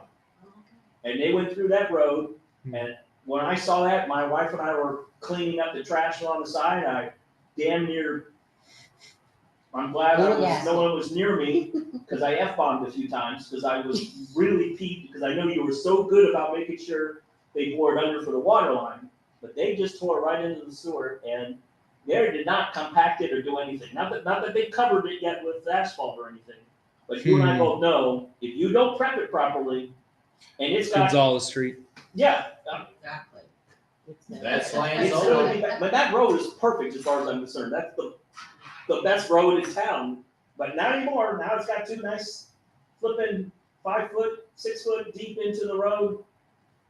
Yeah. Not done properly. Does it surprise you? Oh, no.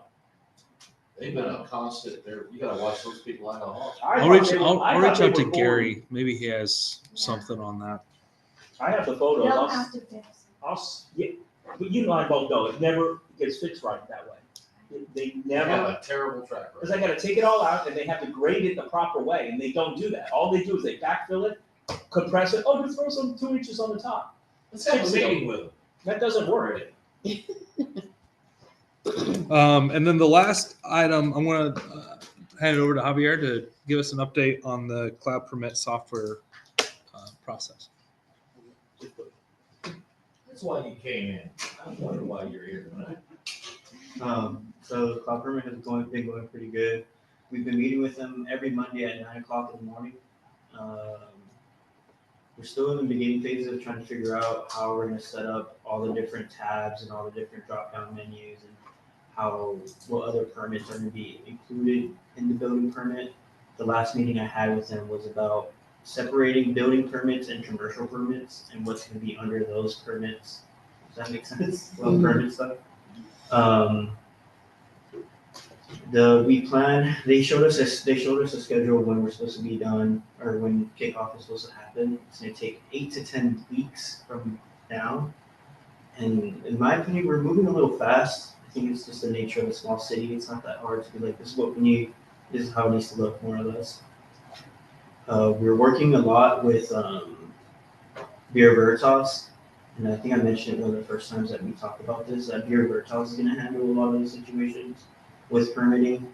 The end goal really is to have them get a notification, permit has been submitted, they look at it, approve, disapprove, if it disapproves, then they're gonna say why, X, Y, Z, fix it.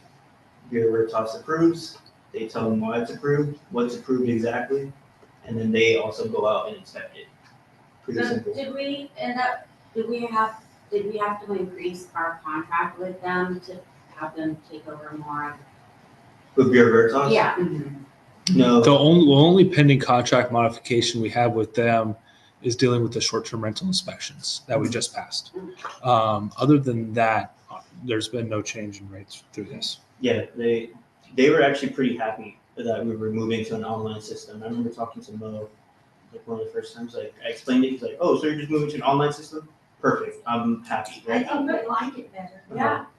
And we did have one hiccup for a little bit, that they said that we contracted for our online permitting, or online payment system with GovWell. That's the company. Something like that. Is like GovWell. And originally, when we first talked to them, they said that it was part of their like system. Second time we talked to them, they said it's not. Third time we talked to them, they said it is. So that's fine. They said like Yikes. they gave us a list of like ones that we should like try to contract with. And Jared, like, we'll just put like a link to go pay somewhere, but we're completely fine from there. With GoGo. Yeah, We're with GovWell. I think it's GovWell. Something. Go, it's not. Government Windows, my bad. But What I are think you it's talking about? online payments. Government window. I think I For, think for the utilities and permits, government window. Government Windows. Oh, that's not what, okay. So, but other than that, that's pretty much it. They do provide recordings of our meetings, so if any council member wants to like access of it, you can shoot me an email. I'll send you the after every meeting, they send me what they showed me, what we talked about, and a video. That's good to have. Wow. Yeah, Yeah, that's really nice. we next week is the start of the training process of how to like look at the steps. We invited Bureau Veritas to join, and they are going to join that meeting. So overall, it's going pretty good. What's that stand for? Nice one. Is that a- Any questions? Any Veritas? questions? Yeah, Thanks. so- Thank you. Oh, you guys are being soft on it. Come on. I was ready. Come on, the two of you, really? Go. Well, hey, go get another crack at it. Well, Go get another crack. Well, I was gonna say that it is more difficult than you would think, because we have to go through all of our permit applications and like, and all of the stuff about, we have to talk to them about the river and whatever we want to call it. Impervious cover. Well, the impervious cover too, Mm. but just how the, like if you're gonna have a fence along the river, you don't want the fence stopping the water. And so we're also working on a fence permit, but with this company, just the water levels. But Can't yeah, think of the word I wanna use for them. overall, it's been going pretty well with them. They're pretty engaged into it. They're pretty knowledgeable, in my opinion. I think it's gonna help a lot, especially with just like record keeping.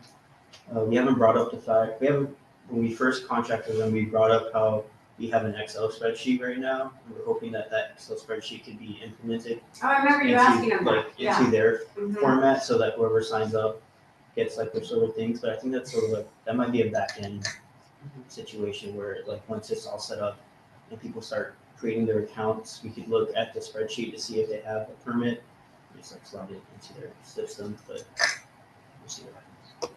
So you are gonna try and put the paper permits that we have in storage or say from the past year will be digitally saved and go to the cloud, or how, what are you gonna do with So the they're- old permits? They're already digitally saved. I believe the mayor and Pat, they came on the weekends. Yeah, they came on the weekends to Or like mom. put it all, to put it all in a spreadsheet. Grandma.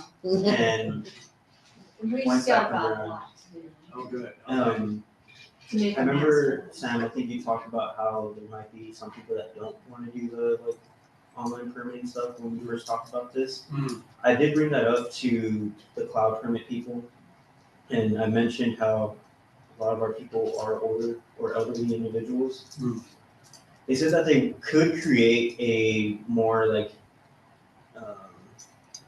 not the word that he used, like accessible way of like User-friendly? user-friendly, elderly-friendly way of like putting up. Well, how old do you think That piece of elderly paper. is? Because I'm beginning to think maybe The you way- think like 40-year-olds are No, elderly. the way that I think. I qualify. Wait, just look up here, pick the council number that you're referring to, set the bar. Which one's the? Yeah, which one? Gets into the room over here. They're almost in order, but exclude Laura, go the other way, we're pretty close. Yeah. I think, Point of order. so actually Jared and I I like brought it up and I was like, who can we use? And Jared and I were like, the mayor. If the mayor could do it, I think it could be done, you know? I will enter my mom, no Cecilia. Yes, if you can get Cecilia to do it, you are solid. Anyone can do it. But they did mention Maybe. that a lot of these cities, like, they have staff do the permits for them at Mhm. times, and I think you mentioned a city where if a staff person does it, there's like a little portion that says like, if application was not completed by self, please put staff name. And then that, yeah, like, and you can put who did the application for said individual. Mhm. My concern with that is like, so staff is gonna create the password and such for the person. Well, like you can do it like the bank where you just, when it's time to put in a password, you tell the individual, okay, make up your password. Yeah, so that's Yeah. what I was thinking, but other than Yeah. that, it's been going pretty well. So.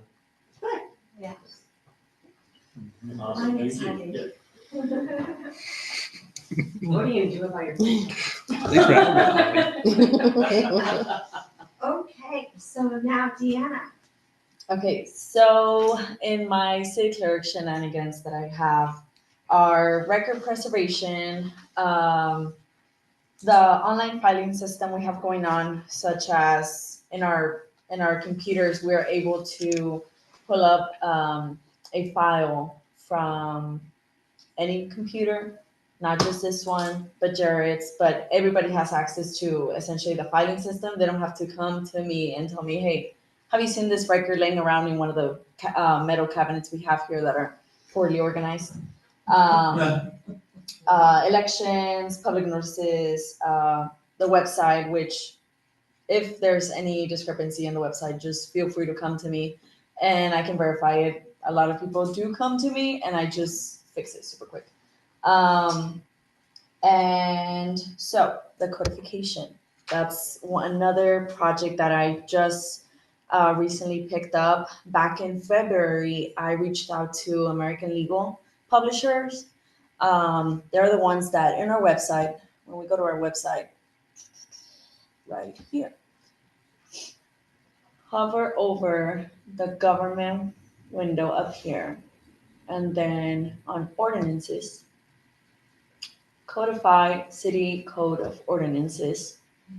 They're essentially the ones that are putting this section of our website together.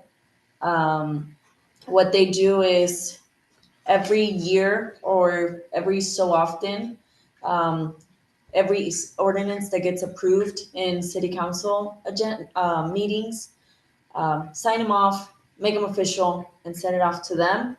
They, with legal team, I believe they're attorneys,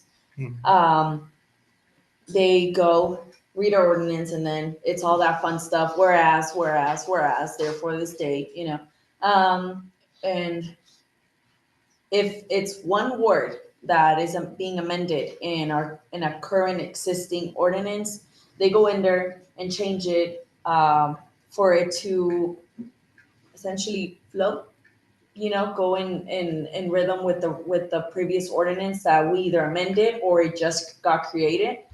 And then they send us, they're called supplements. And essentially we keep track, paper record of that same online codification. We keep record of it, and they send us instruction, kind of like, hey, remove page 4 because one word officially changed with the ordinance that you passed this past January. It changed one word on page 98. Take it off, put it in, and that's what they do also in there. So the most up-to-date information is online. However, this was, I reached out in February, introduced myself because I've never worked with them until this position. And they said they had all of the ordinances up to January 4, 2024.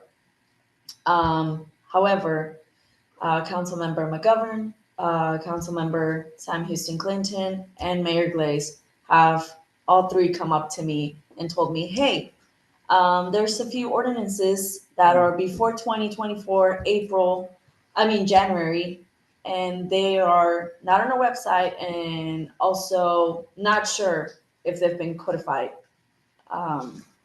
So One was the free board. the free board is the perfect example, which all of you three, I believe, came to me for that same one. And I was like, okay. Then Jared recently, about 2 weeks ago, he reached out to me, hey, also there's this other ordinance that I believe it's not codified either.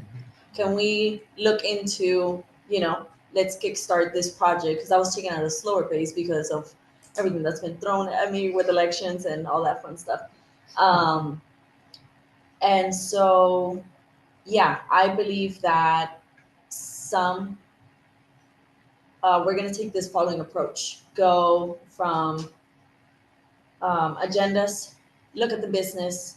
If in that agenda there was a passing order of an ordinance, such a discussion, either possible action, and check to see, hey, was the ordinance passed? No, it was not passed. Okay, move on to the next agenda.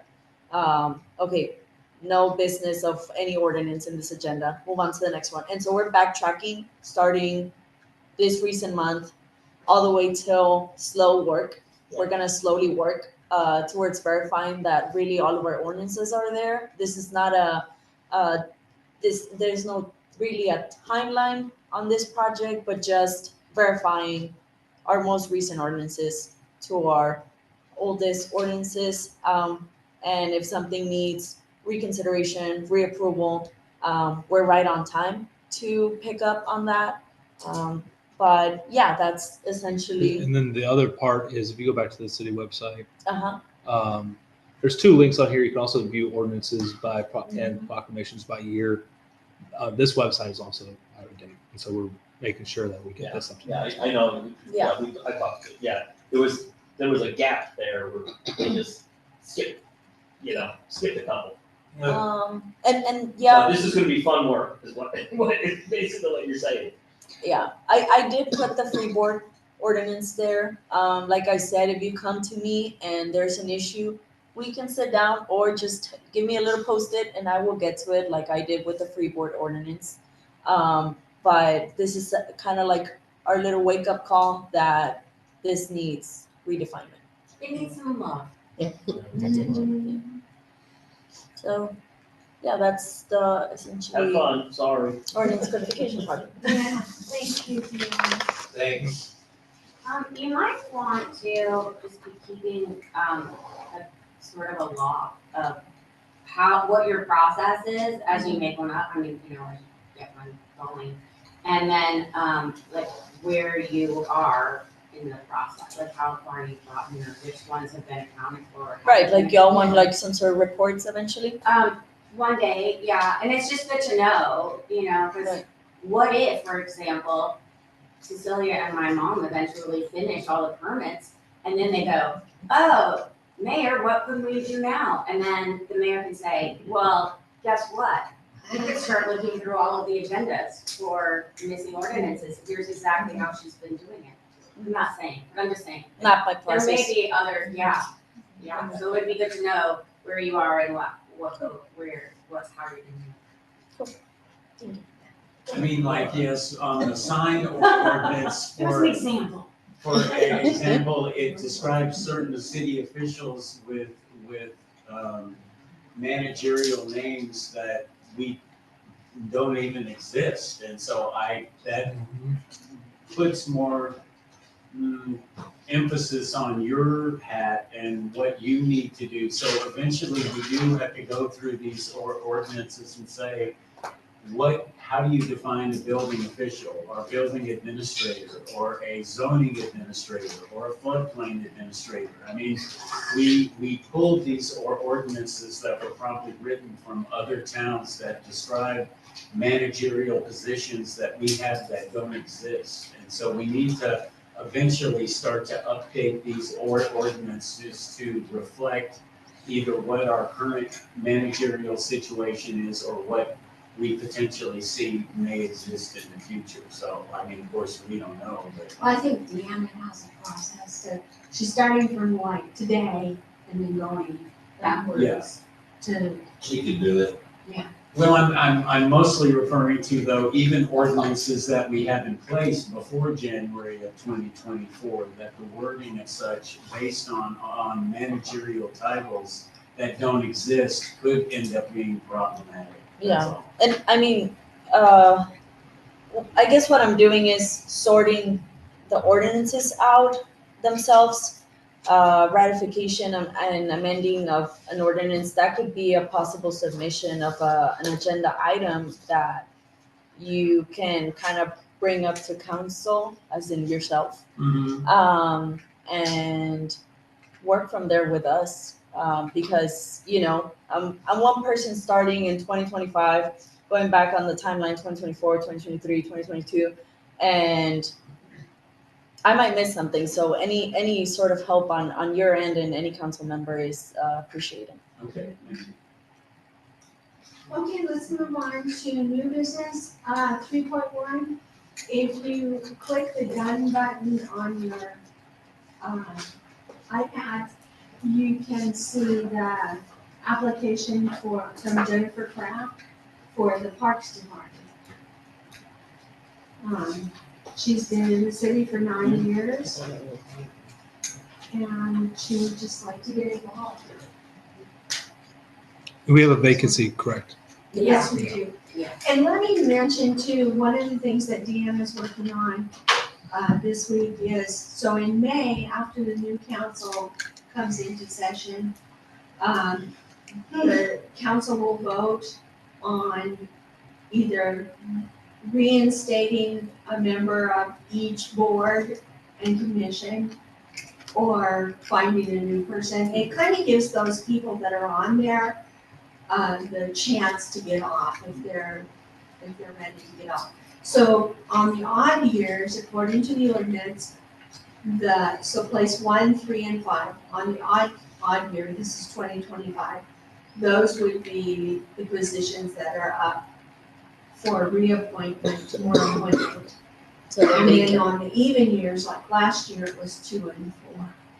And I noticed the other day I was looking, because she was applying for the parks one, and I looked up our rules, because I remembered that Adrian, before he left, had recommended a lot of changes and stuff, so I looked up to see which ones we had passed, and we did pass a whole set of things. And I know nobody is looking at whether or not they're doing them. Like, for example, Susan, I hope she's online. Susan, she has a historic commission meeting coming up, but it's like their first meeting in 6 months. And it's supposed to be every month.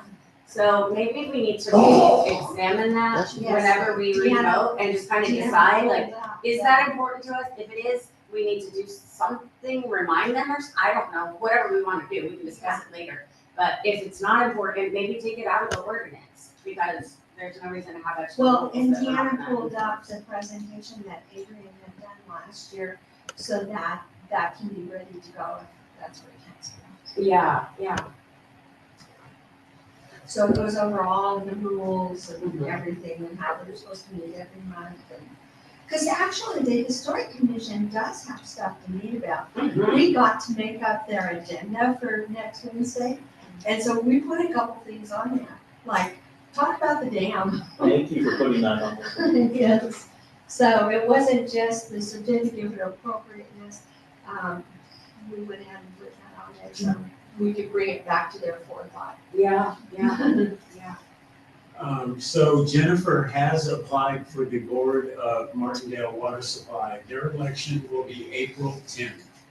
I know in terms of a city council position that you cannot be on the board of Martindale Water Supply and be on the board of the city council. That's their rule, not ours. No, that's the state, it's the government code. It's our rule too. Well, like Nick is on. That's a city council person though, isn't it? It's not the commission. Nick is already doing that. He's on the water board and he's on Yeah. the river. The emoluments. Any Thank you. municipality, Yeah, thanks. it's awesome. Yeah, because it's official. Yeah, it's like Because dual it's a- officials. It's a forced position where all the money can force I it. think It's a municipality. I think the advisory board though, you're not in any official capacity. You're right. Yeah, you're fine with an advisory board, but Yeah. you can't be on, On city you can't council. be, Yeah. Right.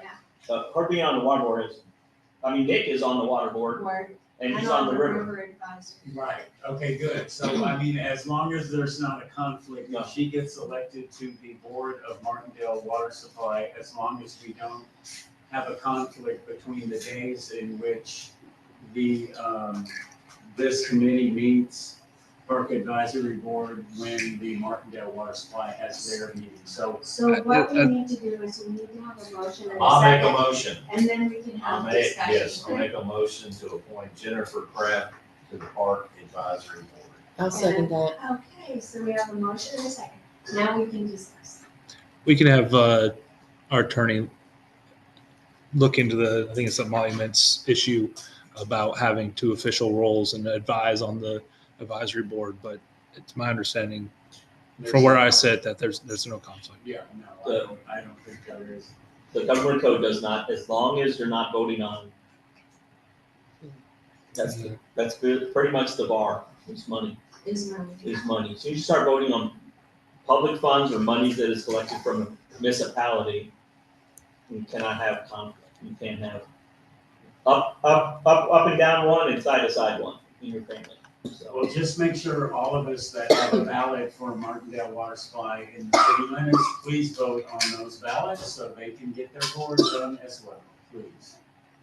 So the only bad thing for Jennifer is that since she'll be placed 5, she'll have to put in an application for next month, no, she's placed 4, or place 4. 4 stores, which is 1 year. Oh, okay. I Yeah, thought- she's 4. We are, 1, 3, and 5 are up. She's going for 4. Oh, There you go. Just like 4 is like, Oh, 4 is vacant. Yeah. Okay, so I guess we need to say place 4 in the not. Can I change Motion. the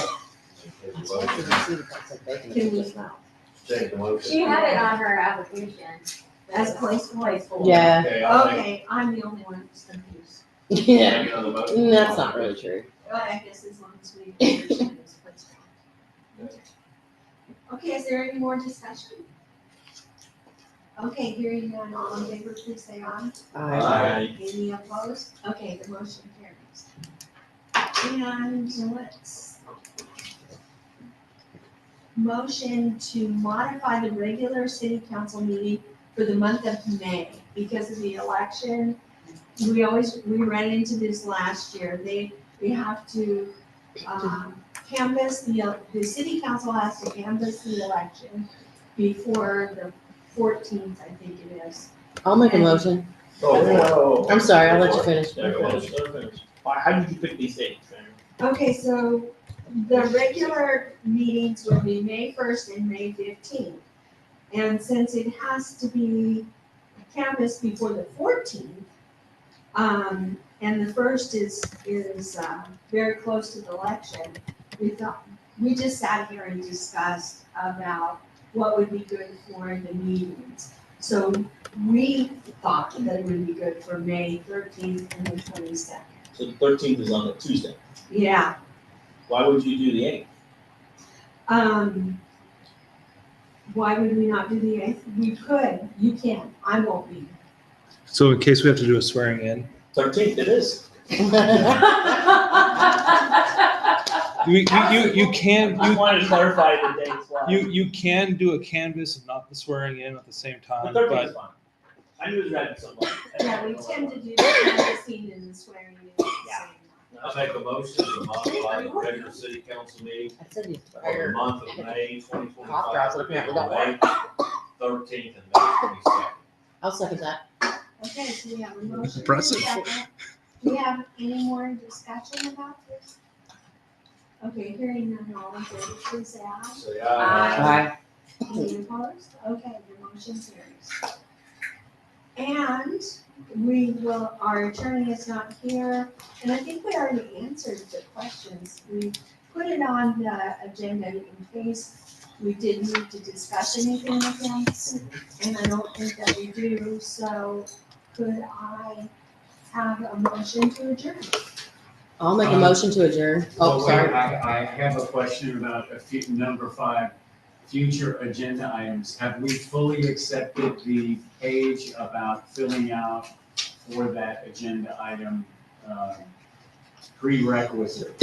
Have we fully passed the completion and acceptance of that page? That form that you fill out to Yeah. get something on the agenda? I don't think we have to, do we? It's just I a don't norm. think so, it's just an administrative thing. Okay, good. I'm just saying because it said something like anything that's not included, and I felt like the word anything is sort of vague, and so it might give an opportunity to maybe postpone something that you want to put on the agenda because it said anything that is not included, it will be postponed. And when you say anything, I don't know what anything means. You talking about attachments and read aheads? Yeah. Yeah, read aheads and attachments and things like that. So, my understanding is if if you submitted a form to put something on the agenda, Sam. Yeah. Okay, so let's just pick the sign ordinance, we'll just say it's a sign ordinance, right? Yeah. And you turn it into the mayor, and the mayor says, no, I don't think you have enough detail or something like that. The purpose of this future agenda items would be for you to request to put it on and get a majority of the council to vote to get it on the agenda. But again, the purpose here is to make sure that you're prepared, or I'm prepared, or Laura's prepared beforehand, that it's not we walk in and there's no handout. I mean, you and I both know we always do better, we already have an idea of what's gonna go on beforehand as much as possible. And the thought process is that you're prepared, you've gone through the ordinance yourself, or you've done whatever, you said, this is what I want changed. This, I think, is wrong in being very specific. Specific is terrific, as I was taught when I debated. If you did not, you were not specific, you lost. And so specific is terrific. So if you have something you want to change, and you think there's misclarification, what is your change? Let's write it down, let's be specific about it, and say, I think this wording is, like, I know I've had conversations with Tommy saying there's a problem with an ordinance, and sometimes he's right. I'm like, well, put it in writing, what is wrong? Don't just tell me it's wrong, put it in writing and correct it. Give us an example of what should it be, you know? And this is for city council. Yeah. This form is for city council. It shouldn't be just for the general public. It's, if somebody comes to you and they want something you want to sponsor, then you can use that form to address the rest of the council. Okay. So are we happy with anything that wording, anything that's not included? I mean, I like the way you described it, Matthew, to give us more insight or information about what we would need to include, but Well, what would you suggest instead of that? Anything. He's saying this part. Anything missing Well, off the agenda But if you don't like that word, what word would you think could be appropriate, I guess is the question. Okay. Do you have a solution, do you have a proposal? Yes, not anything, but Maybe details, important details? detailed ordinances or associated ordinances or paperwork. I mean, it has to be something a little more descriptive than that. Well, I think in the form itself, it kind of goes through and asks you, you know, what kind of an agenda item is it? Is there a cost to it?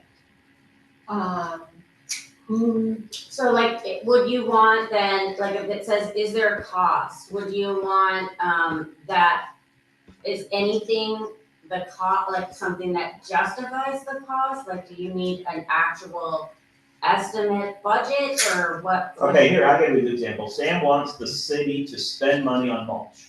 Okay. Okay, so Sam would put requesting time to make a proposal to city council approve $1,000, pick a random number, $1,000. Is it part of the budget or is it not part of the budget? No, it's an actual cost that would come out of a restricted fund of the Parks Committee. So he's making a proposal that says we need to spend $1,000. I mean, I know there's discrepancy in that Jared and the mayor have with regard to that, but here's a specific strip you want, and they haven't said, they said no. And you wanna say, no, we have to get I want the council to vote on this, I want them to put the mulch down. And the mayor said no, or Jared said no, whatever the logistics of the negativity is. This is another avenue for you to get, blessing for the city to spend the money. The money in this case is already in the fund, and you're just allocating from it. But let's say something else that is not, is it part of the budget already? Like before, when the Parks Committee had a budget, right, the parks had a budget, you, in theory, could come to the council and say, we have to spend this $1,000. This is to save the trees for the winter mulching, we need to do that. This is a way to do that if the mayor was saying, no, you can't, I don't want to spend the money. And this is a way for you to go, really to the higher power, which is the council. Or like when the pump went out of the sewer treatment plant, it wasn't in the budget. And so we had to think, okay, how is this gonna get paid for? So this is something that we come up with something, and if the mayor says no, then the future agenda item at that point is, okay, turn in this paper, the mayor said no, I'd like support to do this anyway. So just a review, since you mentioned budget, and this is an agenda item talking about budget, so if it's more than $3,000 expenditure, then you have to get permission from the council. But Automatically. Okay, it's so with- that's the spending policy within the city, is the mayor can authorize, like today, I authorized $600 to fix the electrical, because it really needed fixing. Or Jerry can authorize up to $3,000. One day we had somebody come by with extra pavement, and he said, yes, I want you to do the front of Hobson Ranch, and it's held really good.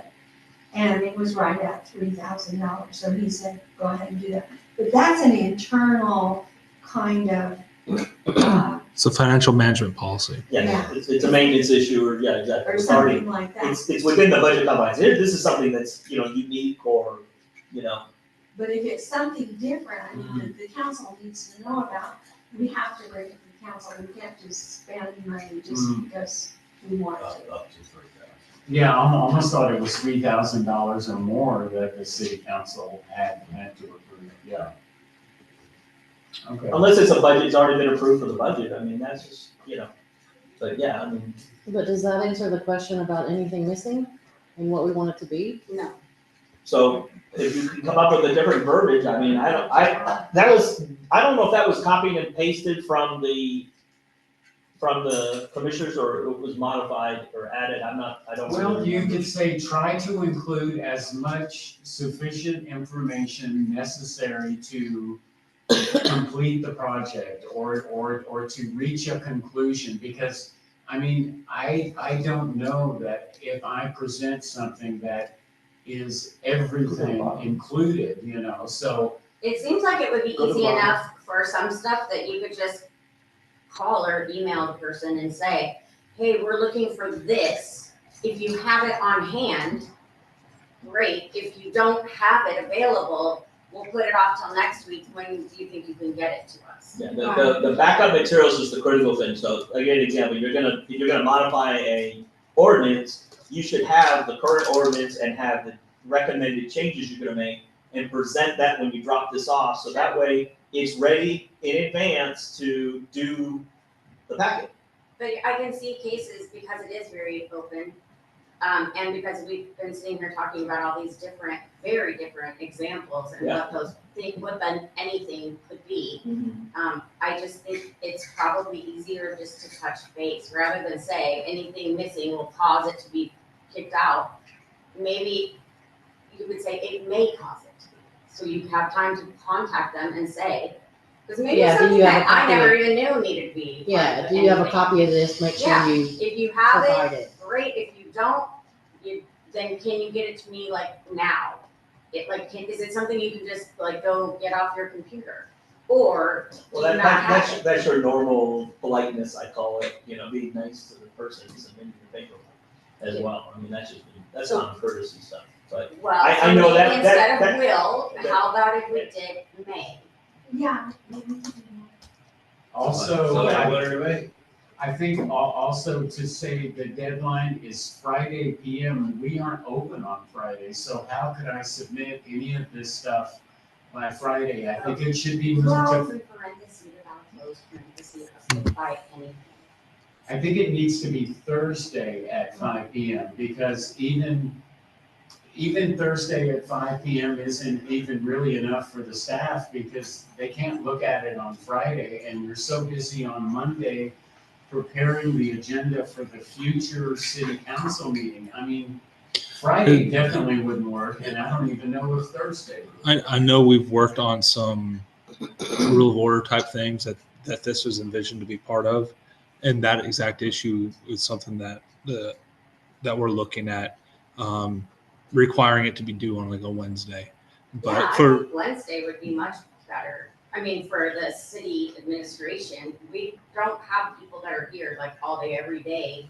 So it'd be much easier, I think, for somebody to review it if you gave them a little more time before Monday. Yeah, What's we the were best for just you trying guys? to come up with a deadline, because on Monday, we're really talking about the agenda and what's Right. going on here. Yeah, yeah. And That's so why I if we don't like. had, even if you had it 5 o'clock on Friday, say you're working on it, you submit it via email, we all see it. I Yeah, mean, but we're I- all checking on it. even I don't want. That's true. I mean, I know that she's not here on Friday. I think the office is closed on Friday. Yeah. And I don't know who we're paying to be here on Friday, because the whole point okay, so of being I say, closed So how about on Wednesday? Friday was because we didn't want to pay people to be here on Friday. Right. And Okay, so now we're so, asking them to look at paperwork But- on Friday. okay, but maybe we can just make a No, motion wait, to Laura. change that to Just a minute, even if you had it due at 5 o'clock on Thursday, Sam, we leave at 5 o'clock. So Then it's the let's same do it one, on you- 5 o'clock on Wednesday then. that'd be nice. or noon on Wednesday. I think it needs to be on Wednesday. There was a little suggestion by Susan, part of the historic commission. This is what she not requested, but suggested, Suggested. if this is a little too controversial for y'all. No, they. And that's a I good like that. suggestion. That looks good, yeah. So I don't know if you wanna take this whole thing off and put this, I don't know. What do we think? I like that better, yes. Yeah, because it says accompanied by any source documents that are necessary for full review. So in other words, we That's need, what- that's we what need enough information Right. to be able to Yeah. actually make a decision. So, So maybe, and maybe then take that anything, gone. And move it to the other side of that. If any source documents are missing, This could it may, postpone it may postpone getting instead it of like it won't be, but it might postpone it or it may. until we receive the document. Yeah. And I would say Wednesday by noon. That way you've got Wednesday afternoon and Thursday to look at it. Or make that phone call and say, hey, do you have this, do you not have this? Are you upset because we're stacking up your Wednesday? no, this is awesome. What's best for you guys? I mean, The goal of putting it as late as possible is to give you guys as much Time. opportunity to put something on in the We're not last trying There you go, maybe held